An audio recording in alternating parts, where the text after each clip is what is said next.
Welcome to Liz's Kitchen! Okay, so nandito tayo sa kitchen ko. Ayan, excited magluto for today.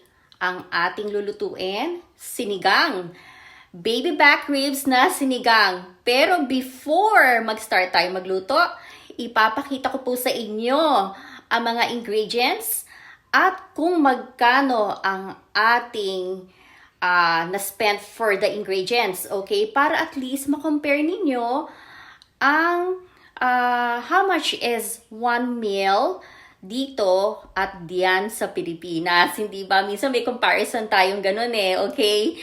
So, abangan nyo ha. Iisa-isahin ko mga ingredients at sasabihin ko kung magkano ang bawat isa. Plus the total of how much we actually spent for one meal. Baby back ribs na sinigang. So, ito na mga ingredients na gagamitin natin sa ating baby back ribs na sinigang. Ang ating beef back ribs, ang isang tray niyan ha, $9.38. It's $1.88 a pound. So, yung isang tray na yan, hindi yan kakasya. Siyempre, hindi naman po pwedeng isang meat lang ang kakainin namin, ano? Okay, so I got 2 trays of the beef back ribs. So, itong isa, $8.78. At of course, gagamit din tayo ng okra, $5.27 ang okra. Ang ating radish, $2.39. Ang ating taro or gabi, ang taro natin is about $1.99 a pound. So, that is mga 10 pieces po yan. So, total of $4.58. At syempre, masarap ang merong bok choy ang ating baby back ribs na sinigang. So, the bok choy actually is $3.30. Mabuti na lang, meron tayong lemon tree. Kaya yan, ipinitas ko lang yung lemon tree. Ako'y nag-harvest ng lemon sa aming backyard. Kung hindi, ang isang lemon po dito, it's about $1.99. Diba? Ang mahal.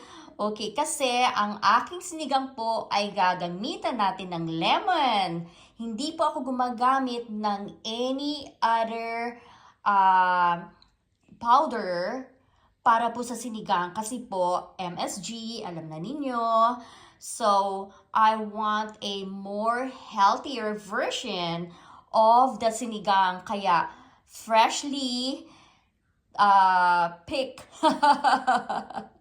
sa aking backyard ang mga lemon na yan. Yan ang gagamitin natin pang paasim. Okay, so with all these ingredients na gagamitin natin para sa ating sinigang, ang total po natin lahat-lahat ay $33.70. So this is about $33.70. So, ayan, maiko-compare na ninyo.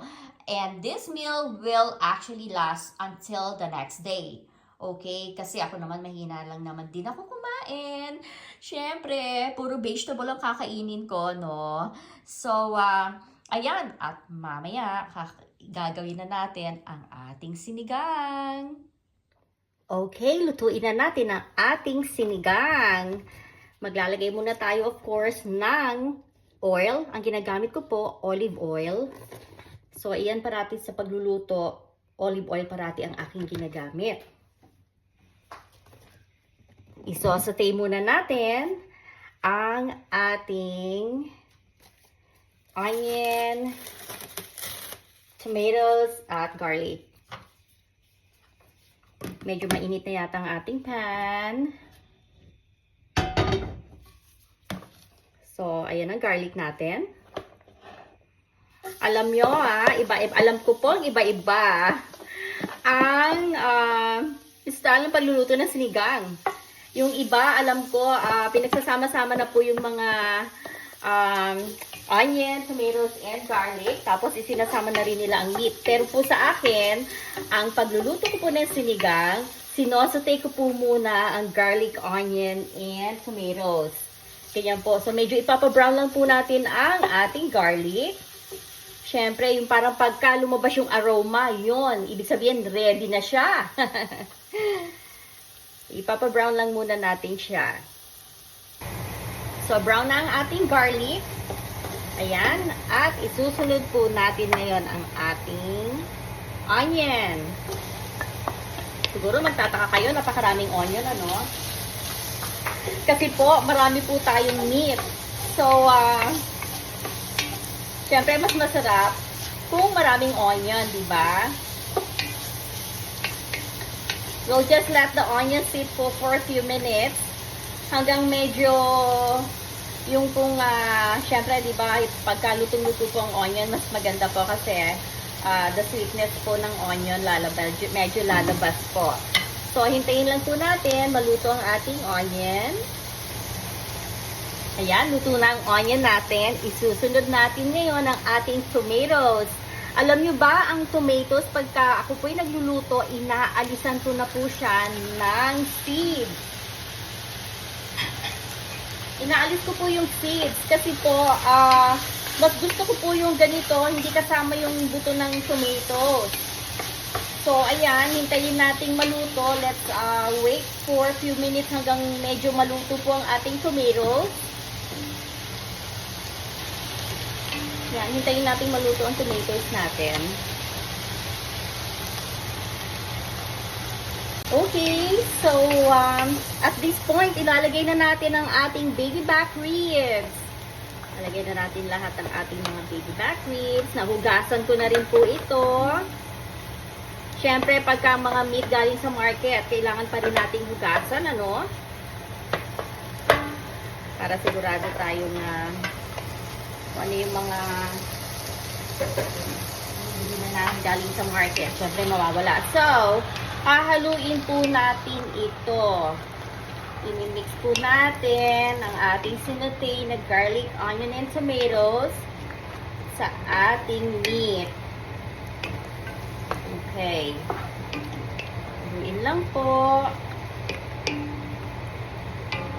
Magtataka kayo, no? Napakalaki ng aking lalagyan. Talagang ito po ang ginagamit ko every time po na nagluluto ako ng mga ganitong may sabaw. Kasi syempre, maglalagay ka pa ng vegetable. Kung maliit ang iyong lalagyan, napuno na yung ating kaldero, napuno na yung sabaw, hindi mo pa na ilalagay yung mga vegetables mo. So, tatakpan po natin siya until the meat is tender po. Correction pala, sabi ko, tatakpan natin siya until the meat is tender. Well, actually, tatakpan ko siya until na mag-brown yung ating meat. Ayan, so pagka nag-brown na po siya, lalagyan na po natin siya ng water para palambutin na po natin. Okay, so, correction po ha. So, tatakpan ko na until ang ating meat ay mag-brown. Check na natin ang ating meat. Okay, so halu-haluin lang natin. Yung parang bang sinasangkot siya. Kasi sabi po nila, mas masarap daw po ang niluluto. Lalong sasarap pagka po sinasangkot siya. Yung pong ganito, yung ginagawa, ayan, nahalo-halo. Tapos tatakpan pong muli. Ayan, ganyan po sinasangkot siya. Parang yung pong lasa talagang nanonood. Masarap po. Ganun daw po sabi nila eh. Sabi po ng mga matatanda. Ayan, yung mga expert po talaga na magluto. Okay, so medyo brown na ang ating meat. I think at this point po, maglalagay na po tayo ng water.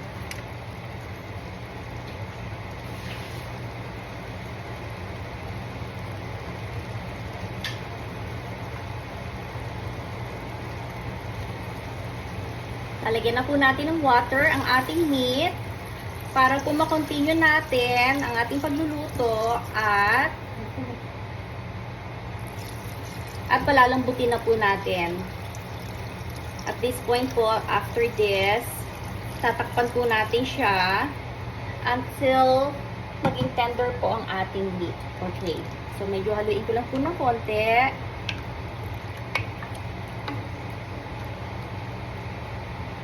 Ayan. And we're gonna cover this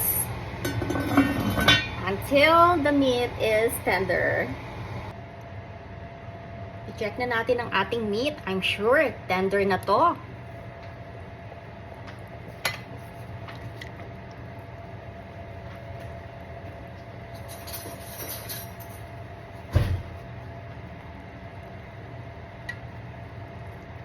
Okay, so the meat is already tender.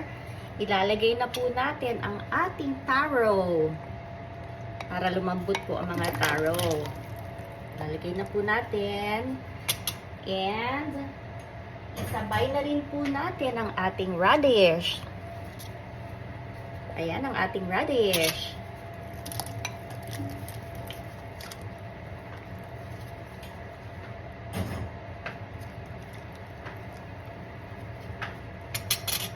Same time, syempre, titimplahan natin siya, no?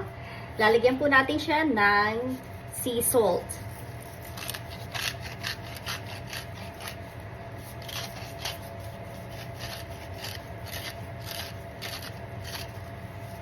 Okay, sea salt and, of course, ground black pepper.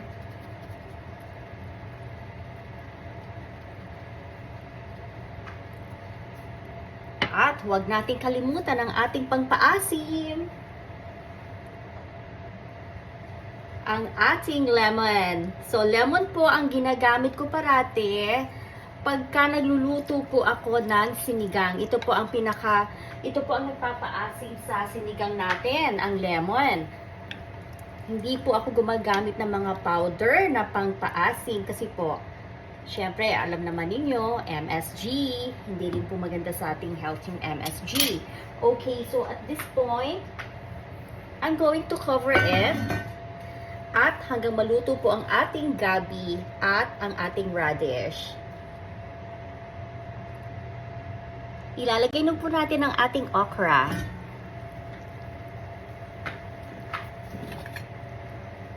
Okay, so ito po ang ating okra.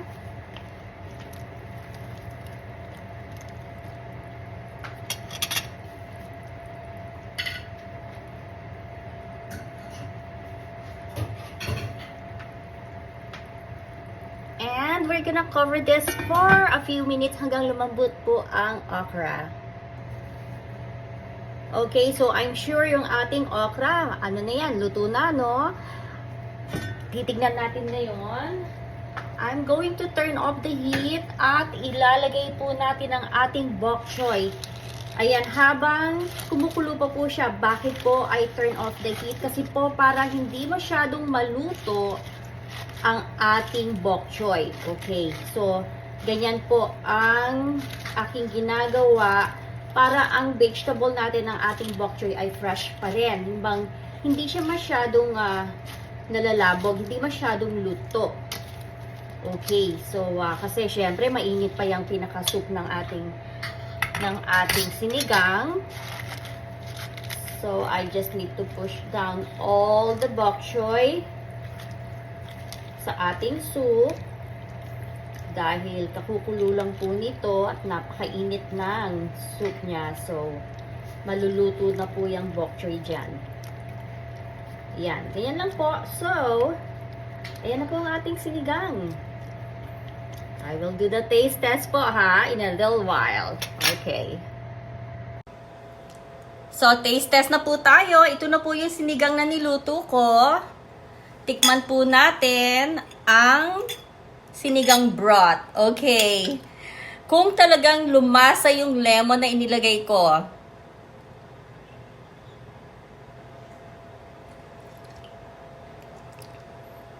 Nakita nyo naman, no? Nagganon pa ako, talagang kinilig sa asim.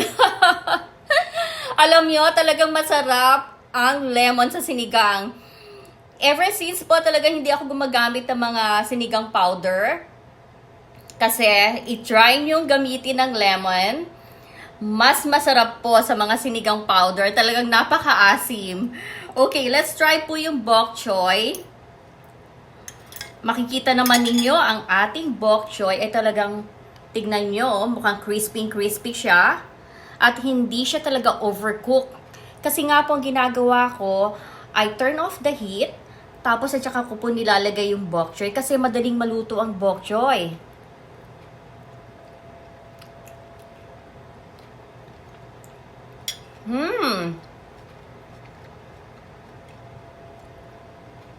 Nandun pa yung pagka-crispy po ng bok choy, talagang fresh na fresh. Okay, so now let's try ang radish.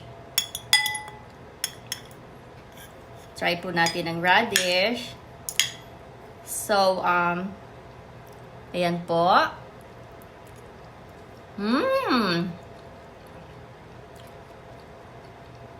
Tamang-tama lang po yung pagkakaluto ng radish. And of course, ang ating okra.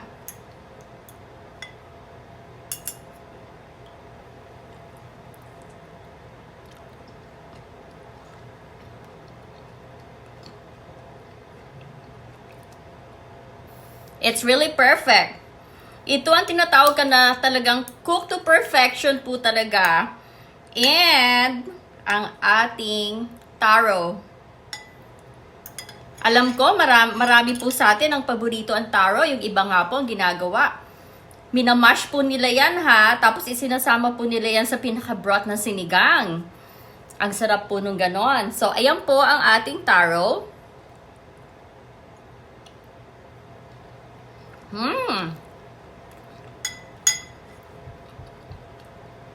Ang sarap po talaga niya. Masarap siya hindi dahil sa luto ko ha. I'm just being honest here. Pero talagang masarap po talaga siya. Okay, now let's try the meat.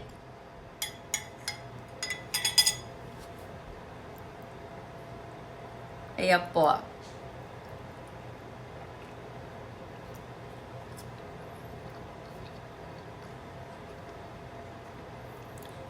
The meat is just so tender. Napaka-tender po ng meat. Tamang-tama po ang pagkakaluto ng meat. So, ang aking verdict, ay ganun no? Perfect. 100%. Napakasarap po. Napakasarap. So, lalo na yung kanyang pinaka-soup, perfect po talaga yung pagkakaasim ng kanyang yung talagang ina-expect natin na asim sa sinigang. Kuhang-kuha po talaga. I actually put like about 9. Yung kaninang nilagay ko, pinakita ko sa inyo, nagdagdag pa po ako. So, 9 lemon po ang inilagay ko.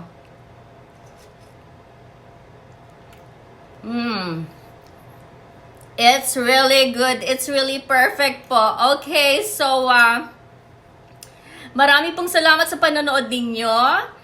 And don't forget to click like, comment, share, and subscribe to my YouTube channel. Thank you, and see you guys later. Bye!